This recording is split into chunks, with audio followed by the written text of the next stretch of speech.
So sorry Pradeep, it's my bad. அவளுக்கு பின்னே நின்று கொண்டிருந்த ஹரிஷை பார்த்த பிரதீப், இது யாரு? உன்னோட டிரைவரா? இல்ல, he is my husband, Harish. Harish தோற்றத்தை பார்த்து கேவலமாக எண்ணிய பிரதீப் கை கொடுப்பது போல நடித்தான். ஹலோ. ஓ சாரி ஹரிஷ். நீங்க என்ன செய்றீங்க? உங்க பிசினஸ் என்ன? இல்லங்க, அவருக்கு வேலை இல்ல, ட்ரை பண்ணிட்டு இருக்காரு. அதை கேட்டு அதிர்ச்சியானான் பிரதீப். ஹரிஷுக்கும் கூட என்ன சொல்வதென்றே தெரியவில்லை.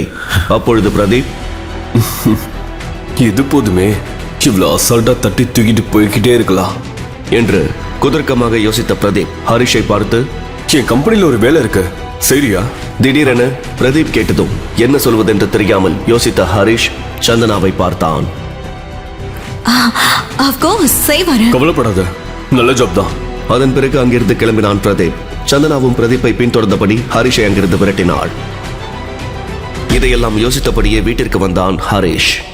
ஹரிஷ் எதையோ யோசித்துக் கொண்டே அடுப்பில் வைத்த பாலை மறந்து போக பொங்கி ஊற்றிய பாலை பார்த்தபடியே கோபமாக அங்கே வந்தார் திலகவதி. ரூபா சம்பாதிக்க வக்கல்ல வீணடிக்க மட்டும் கத்து வச்சிருக்க. என் பொண்ணு வர டைம் ஆச்சு, சீக்கிரம் காஃபி போடு.